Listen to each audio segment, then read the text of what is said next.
Bebek memang memiliki sifat bergerombol, jadi dia tidak pernah pisah dari rombongannya. Mana bebek yang ketinggalan, Pak? Ya, itu bebeknya jebur! Saking banyaknya bebek di sini, ada bebek yang salah rumah ternyata. Seluruh nelayan di Kota Tegal diikuti oleh puluhan kapal mau ke tengah laut untuk melakukan sedekah laut. Aduh. Krotonya udah dibawa dan semutnya langsung banyak banget keluar.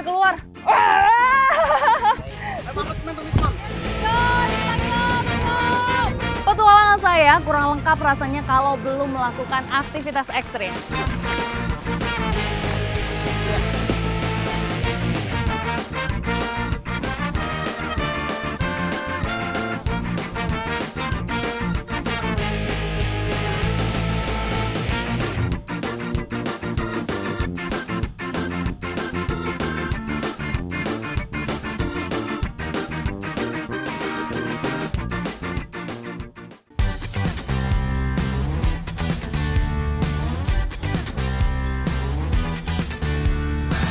Tiap daerah di Indonesia memiliki beragam cara yang unik dalam beternak hewan. Salah satunya adalah ternak bebek di Tegal, Jawa Tengah dengan cara diangon. Karena sekarang sudah waktunya mereka pulang, makanya ini mau sambil digiring ke arah pulang. Tapi sambil pulang pun tetap sambil makan ya, Pak.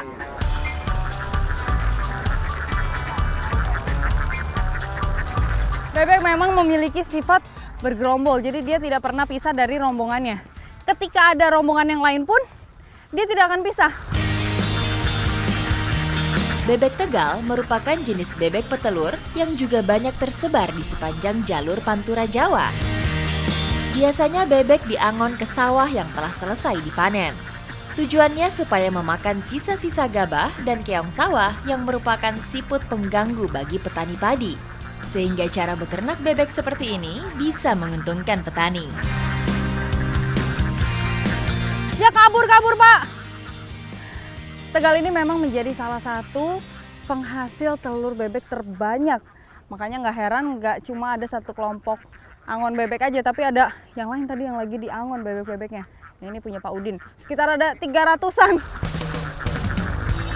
Bebek Tegal memang menjadi salah satu bebek petelur unggulan karena tingkat produktivitas yang tinggi. Dalam setahun, satu ekor bebek bisa bertelur hingga ratusan butir telur. Angon bebek di alam menjadi salah satu faktor yang menyebabkan kualitas telur bebek Tegal cukup unggul. Sekarang bebeknya mau pelan-pelan digiring pulang, tapi saya juga harus hati-hati nih pakai alat ini, namanya brek atau pecut bebek. Kalau kita salah mengarahkan, bebeknya juga nanti akan salah jalan. Jadi harus sesuai. Kalau ke kanan, dia nanti ikut ke kanan. Ke kiri, juga ke kiri.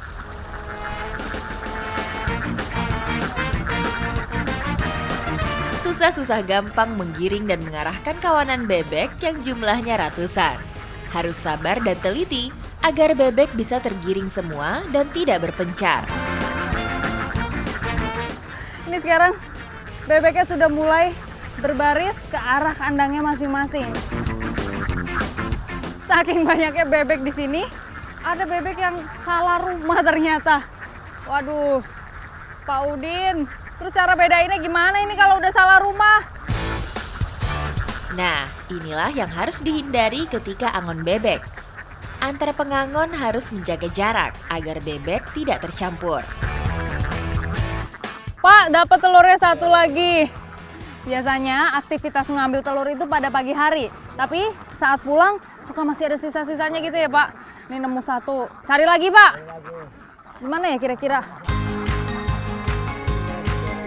Meski sering dimanfaatkan menjadi telur asin, namun telur bebek juga memiliki khasiat bagi kesehatan saat dikonsumsi mentah. Jadi ternyata telur bebek mentah itu bisa langsung dikonsumsi karena khasiatnya bagus. Untuk jamu ya, Pak? Jamu. Buat stamina juga berarti? Stamina biar nggak loyo. Daya tahan tubuh juga ya, Pak? Iya. Bagian kuning telur memiliki kandungan protein yang cukup tinggi dan mampu meningkatkan stamina. Ya, saya cobain ya, Pak.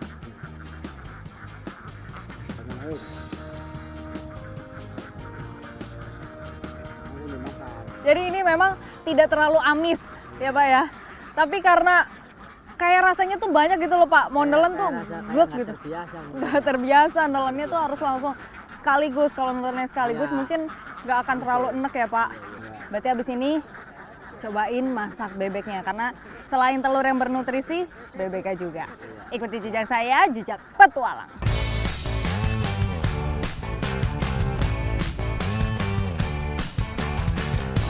Setelah seharian gembalain bebek di alam, saatnya mencicipi olahan bebek khas Tegal. Bebek sudah ada di depan saya, mau diolah menjadi bebek panggang. Tapi masaknya dengan cara yang unik. Nih, pakai kincir air. Sekarang lagi disiapin sama Mas Azam. Gimana Mas, yang kurang apa? Tinggal ngerapik nah.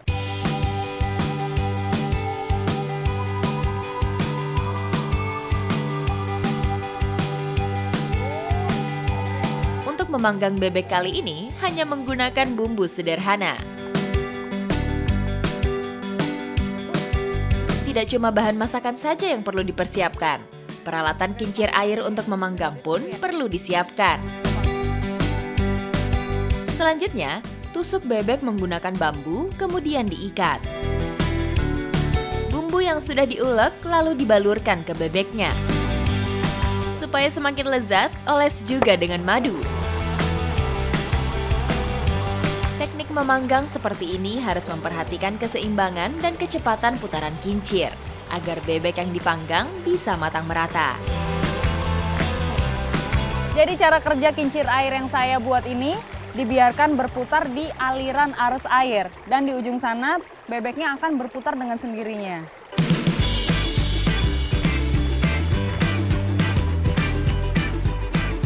Cara memanggang bebek seperti ini cukup terbilang efisien. Wah, baunya udah enak nih Mbak. Iya, lumayan ya bakar-bakarannya. Bakalan enak nih rasanya. Kurang dari 1 jam, bebek muda panggang sudah siap tersaji. Ini aroma bebeknya sudah menggoda sekali. Kita langsung potek aja lah ini kita makan ya Mas. Pemanfaatan aliran air sungai untuk mengolah makanan menjadi salah satu cara bertahan hidup di alam liar. Memasak dengan cara survival merupakan pengalaman yang baru buat saya. Dengan kreativitas, memanfaatkan alam semua bisa dicoba. Ikuti jejak saya, jejak petualang. Lagi Mas.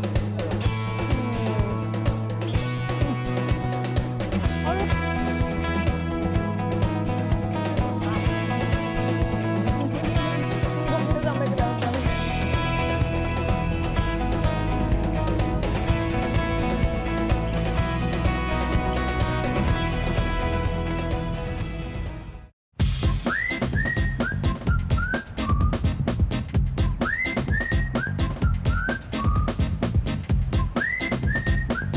Pesisir utara Pulau Jawa menyimpan ragam potensi bahari yang menarik untuk dijejaki.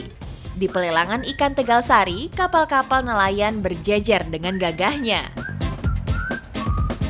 Pagi ini suasana tempat pelelangan ikan Tegal Sari sangat ramai sekali dilengkapi oleh ikan-ikan hasil tangkapan nelayan yang sudah berbulan-bulan melaut.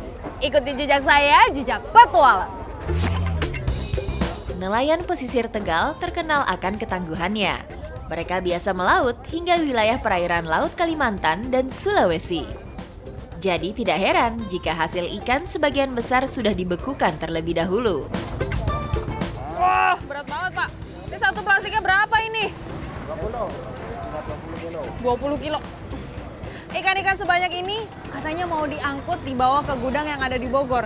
Jadi memang pengirimannya nggak hanya di sekitar Tegal saja, tapi bisa sampai keluar kota.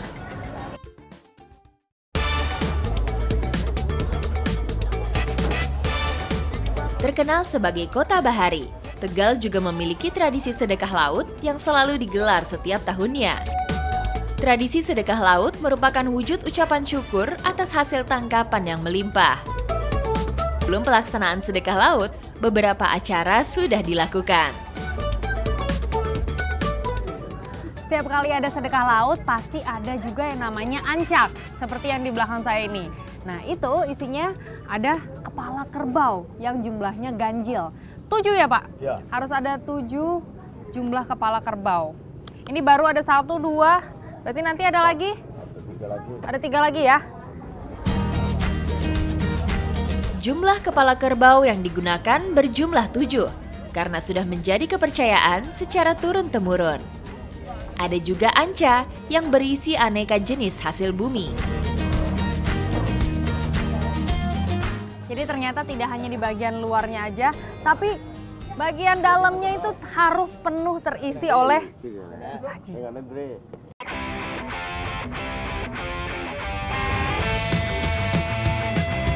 Ruatan menjadi prosesi pertanda sedekah laut akan segera dimulai. Ruatan atau semburan ke kepala kerbau yang dilakukan oleh dalang itu memang wajib dilakukan sebelum pelarungan ancak.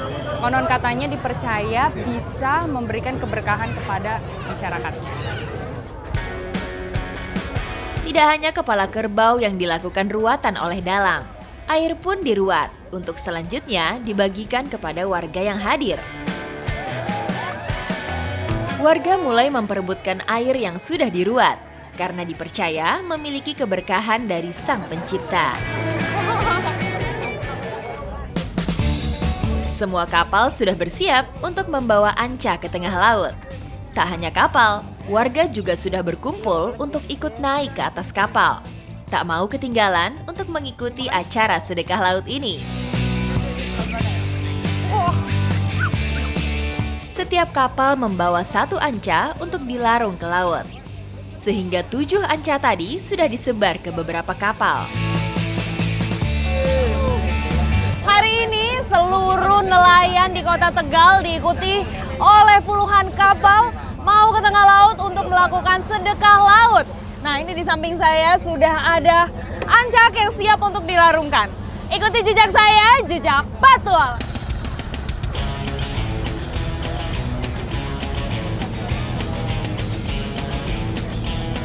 Luar biasa, di sana banyak sekali kapal-kapal yang turut memeriahkan acara sedekah laut ini. Dan perjalanan kita menuju ke tengah laut sekitar 20 menit dari pelabuhan. Ratusan kapal nelayan menghiasi perairan Laut Tegal, memeriahkan sedekah laut. Wow! 1 ancak sudah dilarungkan. Setelah anca dilarungkan, kru kapal pun langsung sigap mengambil air di lokasi anca dilarungkan. Tujuannya untuk mengharapkan keberkahan dan keselamatan kapal. Sungguh pengalaman yang luar biasa, bisa mengikuti tradisi sedekah laut ini. Semoga tradisi budaya seperti ini bisa terus lestari. Ikuti jejak saya, jejak Petualang.